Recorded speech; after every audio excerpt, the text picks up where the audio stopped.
Inside a fortress near Pyeongseong, North Korea's entire wealth is born. Beyond armed checkpoints lies a world of secret ink and military-grade security that the world was never meant to see. But what is the hidden truth behind these forbidden notes? Watch till the end. You'll never look at money the same way again. Every banknote, whether it's dollars, euros, rupees or yen, starts its life not as paper in the way you think of paper. Most of us imagine trees being turned into notebooks, or office printer sheets, or maybe even the pages of a beloved novel.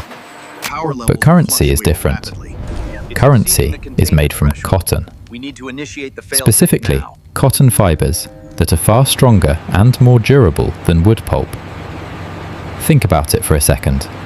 A banknote gets folded, crumpled, stuffed into pockets, rained on, sweated on, left in a hot car, accidentally washed in jeans, and then dried in a machine. It has to survive all of that and still be recognizable, still pass through a vending machine, still be accepted by a cashier. Wood paper would disintegrate in weeks. Cotton paper? Cotton paper can last for years. In fact, some cotton-based banknotes can survive a washing machine cycle and come out looking slightly softer but completely usable. So the journey begins in cotton fields, often in countries that supply textile mills. But not just any cotton.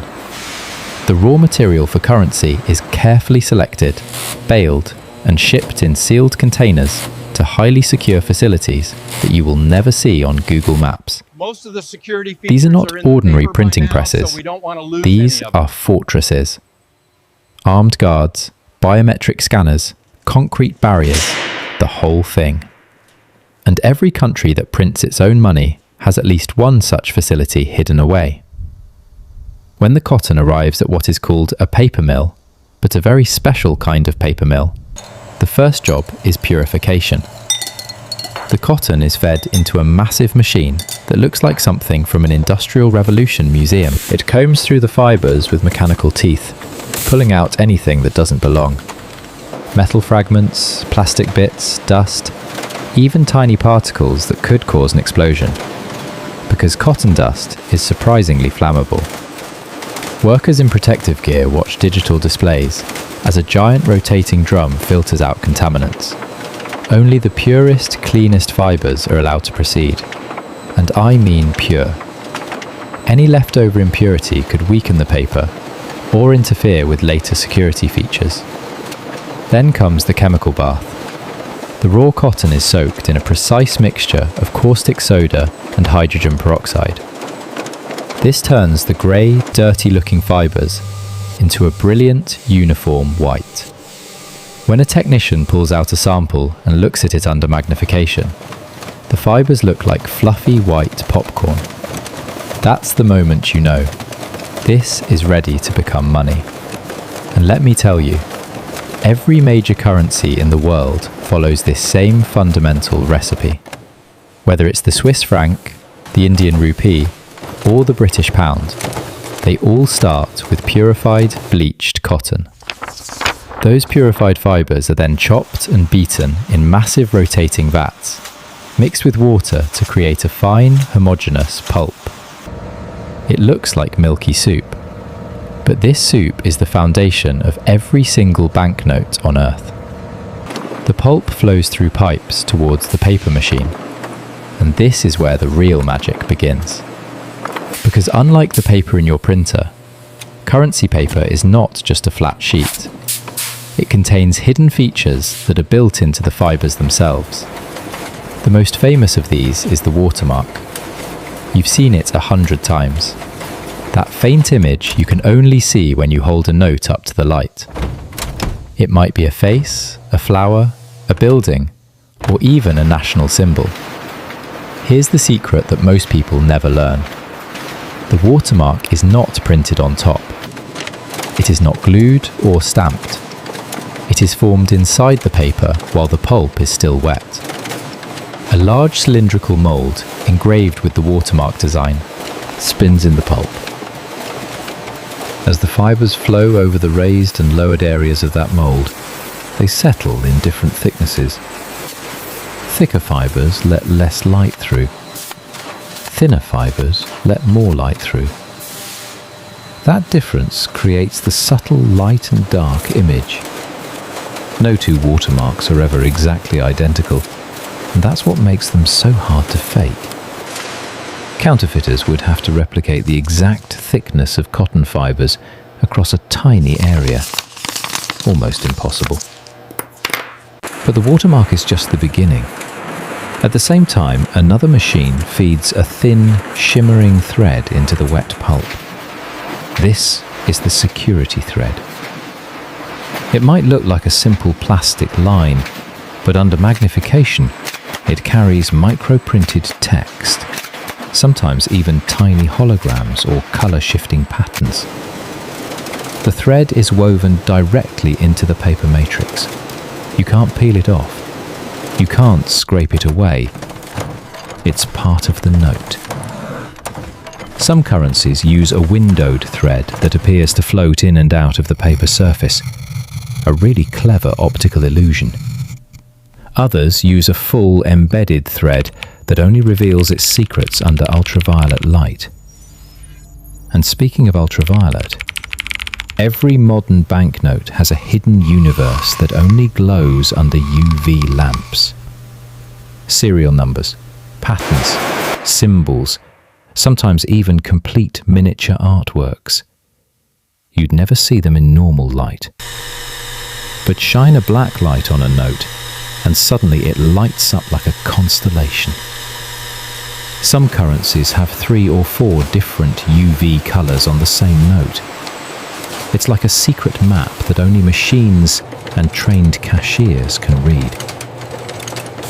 Once the paper is formed and dried, which happens in just a few minutes on massive heated rollers, it emerges as a continuous web of cotton-based security paper.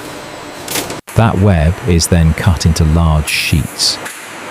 Each sheet is inspected by human eyes and automated sensors.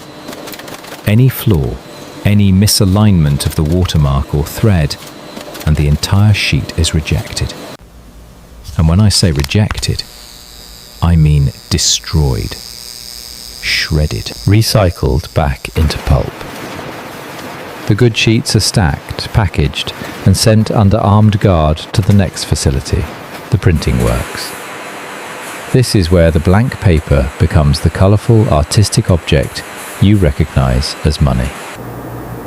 And the security only gets tighter. Workers change into special lint-free clothing. They pass through metal detectors. They are searched on the way in and on the way out. Now, let me introduce you to the 2 main printing methods that give banknotes their look and feel. The first is offset printing. This is what applies the background colours, the intricate swirling patterns called gouache, and the fine details that you might not even notice. Offset printing is flat. The ink sits on the surface like a photograph. It's fast, it's efficient, and it creates those beautiful, complex backgrounds that look like mandalas made of money. But the second method is where the real tactile magic happens. It's called intaglio. You felt it even if you didn't know the name. Run your fingernail across a banknote. Feel those raised ridges. That's intaglio. Here's how it works. A steel plate is engraved with the design. A portrait, a building, a large number. The engravings are cut deep into the plate. Ink is applied to the entire plate, then wiped off the flat surfaces. The ink remains only in the deep grooves. Then the paper is pressed against that plate under enormous pressure. Tons of pressure. The paper is literally pushed into the grooves, and when it pulls away, the ink comes with it, standing proud on the surface as raised ridges. That's why intaglio printing feels like Braille for money. You can close your eyes and know a real note by touch. The same process is used for the portraits of leaders, historical figures, or national symbols on almost every currency in the world. And here's a fun fact. Intaglio plates are so valuable and so secret that when they wear out after millions of prints, they are destroyed under supervision, usually ground down into metal shavings or melted in a furnace. Then come the high-tech security features that have emerged in the last 20 years. Optically variable ink, or OVI, is the color-shifting ink you see on large denomination notes. Tilt a note, and a number or symbol changes from gold to green, or copper to blue, or green to magenta. This is not a trick of the light. It's not a simple shimmer. It's a specialized pigment that contains microscopic flakes that reflect different wavelengths depending on the viewing angle. It's incredibly expensive and closely controlled. Only a handful of companies in the world are authorized to make it. Inventory update. Then there are holograms, shiny patches that show a moving image when you tilt the note. A dove, a map, a national emblem, sometimes even a 3D sphere. Some currencies now use a rolling bar effect, where a shimmering line appears to move up and down as you tilt the note. Others have a 3D ribbon that seems to float inside the paper, like a tiny magic trick. The technology gets more advanced every year. Some banknotes even include a transparent polymer window with complex optical illusions. You can literally see through the note, and yet the security feature remains intact.